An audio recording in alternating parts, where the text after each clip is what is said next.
I'm hot as hell. But whatever. Okay. Back at it again. We back. Man, it's just been a long time. I don't know why I'm nervous to talk to y'all. Like, y'all don't really know me for real. But I guess that's what happens when you've been away for a while. Such is life. I'm only human.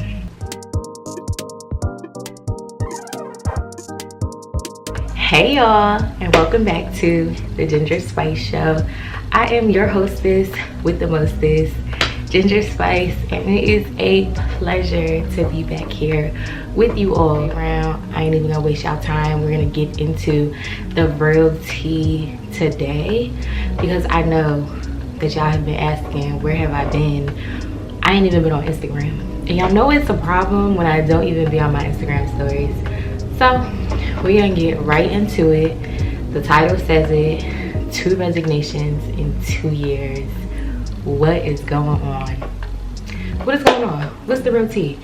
Why, after what, that was 4 years ago, I made a video about loving school psychology and becoming a school psychologist and being Howard trained, am I now 2 resignations out?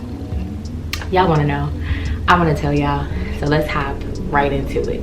I'm gonna start from the beginning, from the very top, about why I became a school psychologist.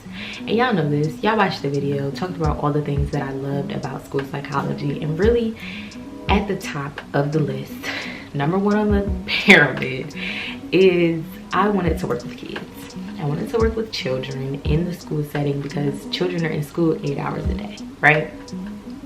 But when I got to grad school in August of 2017, and they started talking about IEPs and they started talking about assessments and all of those things, I was like, girl, what? Like, what are we talking about here? What are we doing? So I feel like from the very beginning, I didn't necessarily know what I was getting myself into when I signed up to be a school psychologist. And then when I got into the schools, the world looked like a totally different world than what it was when I was in practicum and when I was on internship, right? Like, the babies were going through it. So the first district that I started with in Maryland, district in Maryland, I was at a high school. I was a lone school psychologist at a high school, about 2,500 kids. Now, if y'all know anything about the student to school psychologist ratio, it's supposed to be about 1 to 500. I was 1 to 2,500.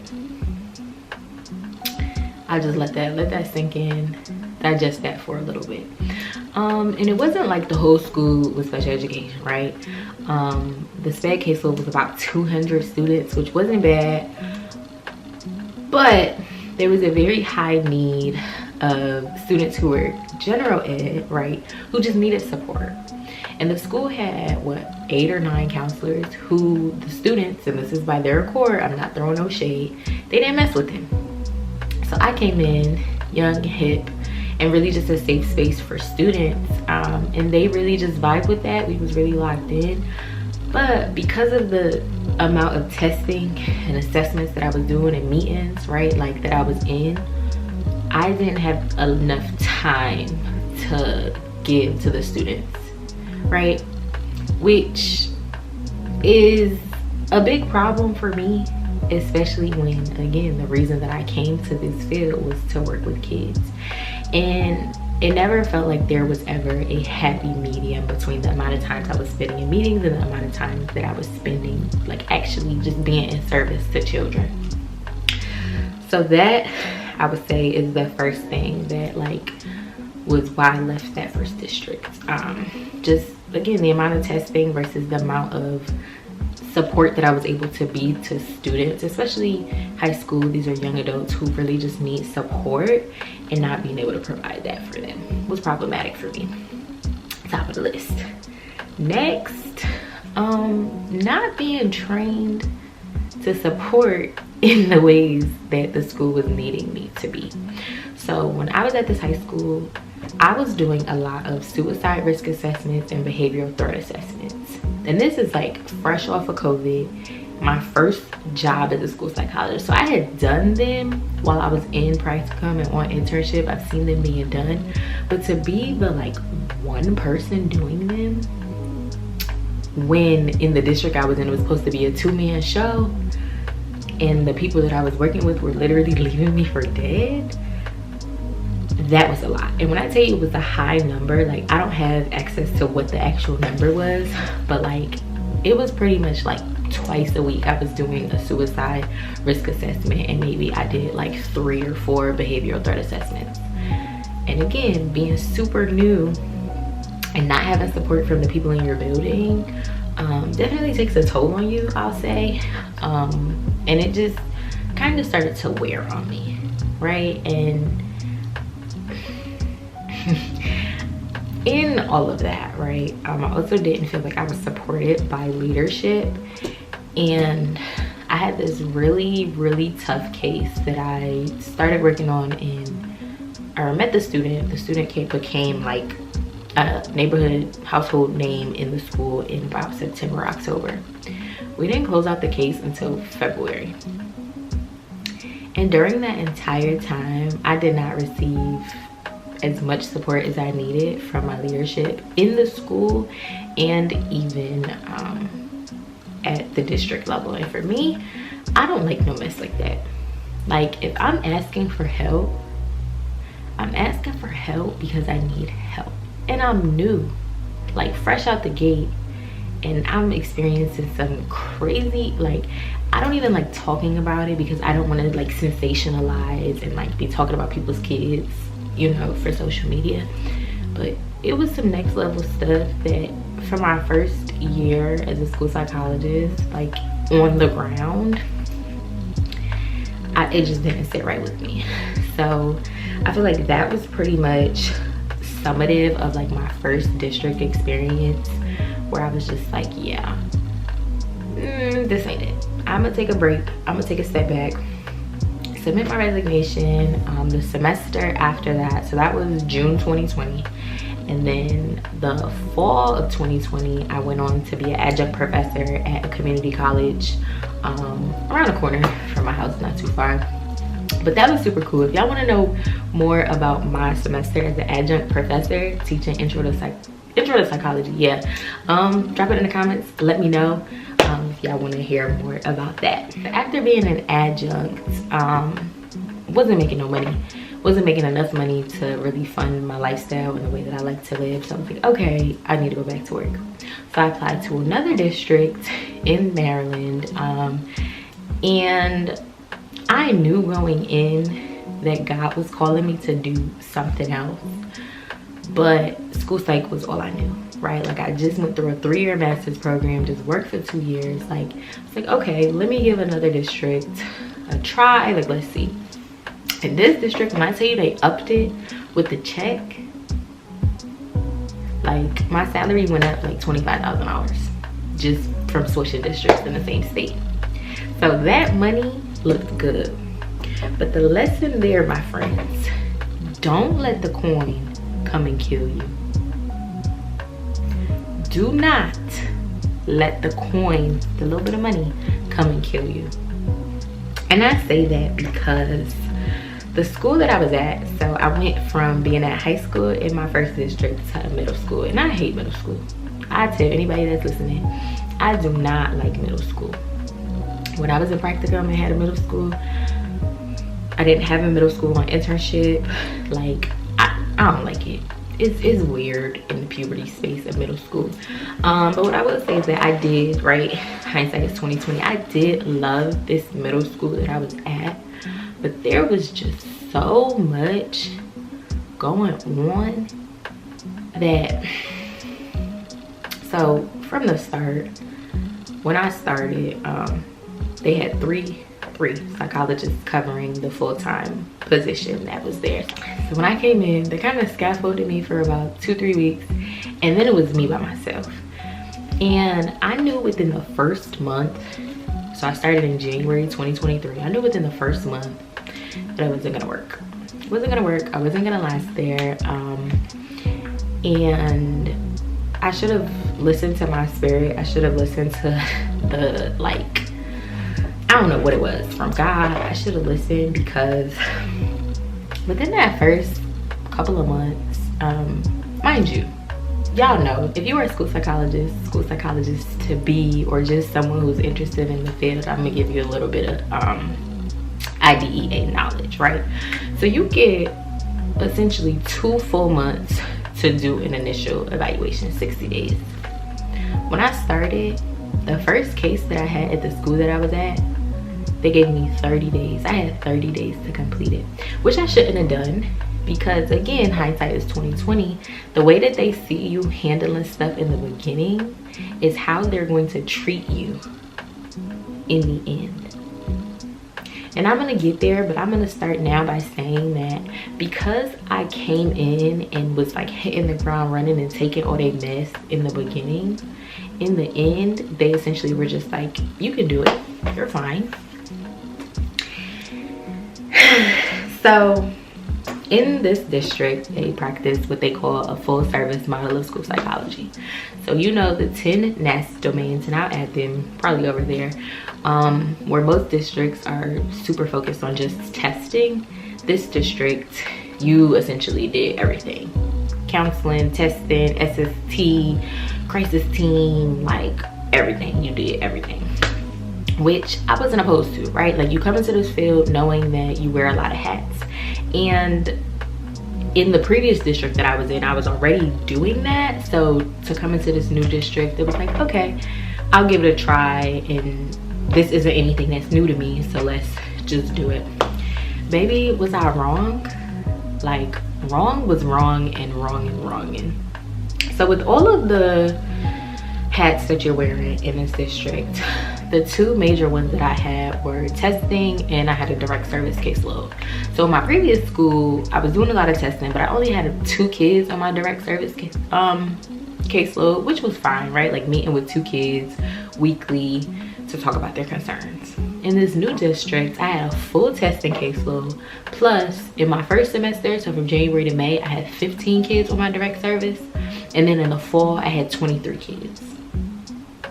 That's a freaking lot for me, my one self, and then still having a full testing caseload. And then the principal was like, oh yeah, I want you to run our SST, our student support team. And then our crisis team hadn't been up and running for a few years.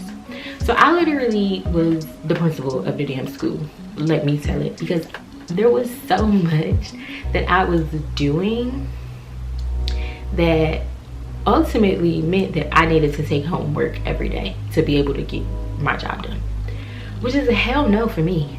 Hell no. Like, there are times where I will take work home. Like, if I'm lollygagging in the office and I just don't feel like working on the day, or if there are crises that come up and it's like, dang, this report is due, then I'll come home and do a report. But making it that I have to come home and do work every day after I done already worked an 8-hour shift where I'm really working, like, that's crazy to me. That's absolutely insane to me. And that became the standard. And that's the standard for the majority of the people in that district. But that's not my story. That's not my monkey. That is not my show. And Janadra's not doing that. I'm not. And again, right? You might. But you gotta know yourself. And I know myself, and I know that I'm not doing that mess. I'm not doing it. I'm not doing it. So on top of all of that caseload stuff, running the teams and doing all of that stuff, I had some coworkers that kind of threw me under the bus a couple times. And I think it's different when you only work in one school, because you see these people all day, every day. And I think for me, it's like, if we supposed to be a team, like, let's be a team. And I know that everybody ain't gonna like you, but it was just some shady mess. Like, one day they had a meeting, I was in the building, they had the meeting without me, and then the next day somebody was like, oh yeah, like, where were you? We tried to email you. I was in the building. Nobody emailed me, nobody called me to tell me to come to the meeting. So on top, like, I don't let people get to me, but mess like that gets to my spirit, because I'm not a mean or evil person, right? Like, why wouldn't y'all want me there to do my job? I'll leave that for y'all to answer, and who knows. But I just don't like that kind of mess, right? And I'll say lastly, what was the last straw for me with this district was that by the second semester, so it was maybe September, October, I reached out to my supervisor and was like, hey, I need help. And she basically was just like, okay, we're gonna see what we can do. Like, is somebody coming to the school 1 day a week to help you with your assessment caseload? Like, would that be helpful? I'm like, okay, cool. And at that time I had 13 open assessments. And she reached back out to me and was like, hey, one of the other supervisors is gonna like get in touch with you to talk about how you're scheduling your week or your days or whatever. And for me, that kind of felt like a slap in the face, just a little bit, only because it's like, I've been doing this for a long time. Like, I know how to schedule myself. Like, it's not that I don't know how to prioritize, it's that there's a lot of freaking work to be done. And I'm one person and I can't do all of this work by myself. Duh. Anyways, so I meet with her, do the schedule, we're just working on averages or whatever, and we come to find out that to be able to do everything that was on my plate at the time, it would take me working every minute of every day of every hour that I walked into the school building. So that meant I couldn't use the bathroom, I couldn't eat lunch, I couldn't help kids that were in crisis, I couldn't have a conversation with a teacher that was just stopping by.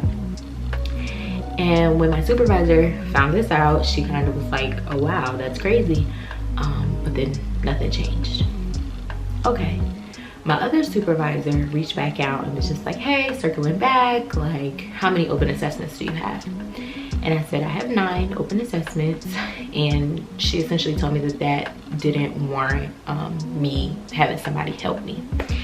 Which, again, right, I told y'all before, because I came in doing work that was like within shorter time frames and like knocking stuff out and being the cream of the crop and the best of the best, they essentially treated me in that way in the end, where it was like, you don't need, like, you're a superhuman black woman, you're a superwoman, you can do everything. When the reality was always gonna be, when I ask for help, it's because I need help. But they didn't see it that way. So at that point, I was just like, okay, this is becoming to the point where my work ethic and my work is diminishing because I cannot keep up, which don't sit right with me. It don't sit right, it don't look right, because I'm not that type of worker. Like, if I'm gonna submit some work, it's gonna be 90, 100% work all the time. But I was getting to a point of burnout, essentially, let's call it what it is, where I was unable to be successful and deliver the work that was up to the caliber of work that I know that I could do. So while resignation kind of sat on my brain, I didn't do it and submit my resignation until it was a Friday.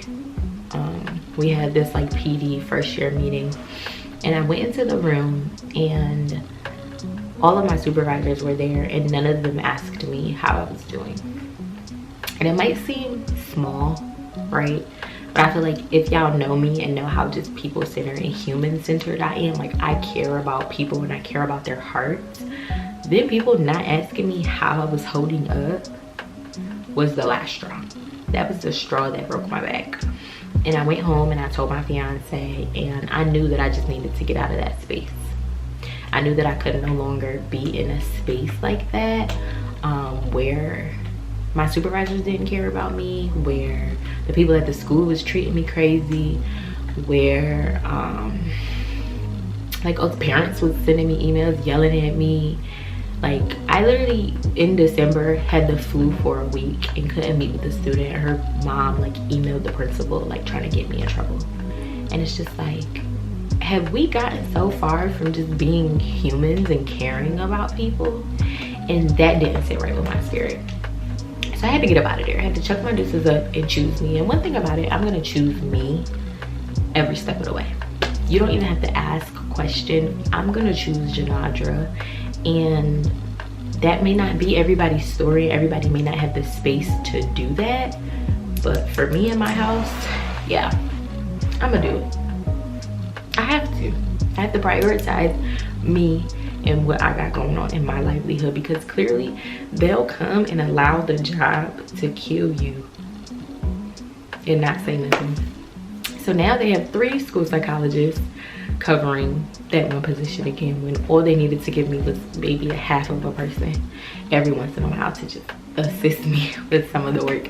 But you see, again, I believe in God, and I know that he's gonna make sure that I'm okay. But it did hurt, right? Like both times leaving my students definitely did take a toll on me. Like I cried when I left the middle school, like having to leave my students, because I really love the work that I do, right? Like while I feel like these assessments are pointless, and that's another story for another day, the work that I do with children and the impact that I'm able to make means something to me. And for that to be taken away because of numbers, right, and like people just not caring about the person in the role, don't sit right with my spirit. It don't. So what needs to change? The caseload amounts need to change, right? The level of support that we are given as school psychologists needs to change. It needs to be upped, okay? And then the task demands. There's just so much to do that it's just like, this is not even sensical for one person to be doing anywhere ever. So like the whole field just needs some happy juju and some peace and some sound bowls, because it's a hot mess. And there are a lot of people who are out there struggling as school psychologists, and I just wish that there was somebody like me for me when I was applying to school psychology programs. And not for nothing, I wouldn't trade being a school psychologist for anything, because I love what I learned when I was in grad school. I love being able to put this knowledge into practice in the schools. I just think that some of the processes need to change, and a lot of the things that happen on the ground need to change for the betterment of children, because at the end of the day, we are working for these children and working for these families, and I think that that has gotten lost in the midst of writing reports and creating IEPs. But again, that's just me. I'm gonna get off my soapbox. If y'all have questions about anything that I just shared, drop it in the comments. Let's talk. Let's have an honest conversation, right, about the reality of school psychology, because I just feel like everyone is dancing around the conversation and nobody's like sitting down and talking about it. So let's do that. Let's talk about it. I'm not afraid. Y'all know that. So what's next for me? I actually have no clue. Since leaving my job in December of 2023, I have applied to be a psych associate with the state of Maryland. That didn't come into fruition. I've started contracting, which I don't necessarily like. If y'all have questions about contract school psychology jobs, let me know. Let's talk about that. That might actually be my next video. We might have to talk about that, but I really don't know. I think I'm just waiting for God to tell me where he wants me to be next, if we're being completely honest, because I don't see myself going back to be a school psychologist in the traditional sense. And honestly, y'all, in the state of Maryland, I might not be able to, because when I ended my contract early, I left my district with prejudice, which essentially means that I won't ever be able to work for them ever again, which is thankful for me, because I ain't never going back there. Like, I would never, even if they want to be back, I would never go back. And they may be able to put a hold on my certificate for a year, which, if that's something that y'all are concerned about, don't just be quitting your jobs mid-year. But what I will say is that there are options, right? Like if you're feeling like the job that you're doing as a school psychologist isn't working for you, you do have options, and you do not have to let this job take you out, because it's not worth it. At the end of the day, it's just a job, and the work that you do with children can be replicated and done elsewhere. While I don't always know the answers to where that is or where that can be done, I want you to know that it's possible, and that the school system isn't the only answer. On this journey to figuring out what is next for me, what life looks like, I'm hoping to take you all along with me, charge it to my head and not my heart of my absence on YouTube, because I do miss you all. I will be back on social media, back on Instagram, just talking to y'all as I've had enough time to process my resignation and process the fact that I'll probably never go back into the school system again. But if you guys have any questions, any comments, any concerns, you know that I am your girl to just drop them in the chat and let's talk about it. Let's honestly have a real, authentic, genuine conversation about the state of the field right now, especially for you all that are new, that are just coming in, so that you can have a real sense of what's going on. And I know that I just sprinkled in like a whole bunch of the bad stuff that happened, but that is all of the stuff that led to my resignation. And I will say that that was about 80% of my experience, where there were a lot of great times, like where I built really great relationships with staff, really great relationships with some of my students who I'm still in contact with today from the high school, from the middle school. So the work that I do expands beyond the walls of my little 4x4 office, and just being a school psychologist and really just moving in purpose and alignment, and really just trying to move and be where God wants me to be. And that's that on that. So thank you guys for tuning in. Thank you for coming back to my channel. Thank you for loving on me even though I've been away. I hope that whatever you needed was fulfilled, that you found a gem, a nugget, or something to take away from this video. Please like, comment, and subscribe. Hit the button, hit the bell, so that you can know when I post new videos. Hopefully I am back to stay. I want to deliver and answer the questions that you all have, so please chat me, drop it in the comment. Again, slide in my DMs on Instagram, and let's talk. Let's have real conversation, and I look forward to seeing y'all next week. Love you guys. Bye.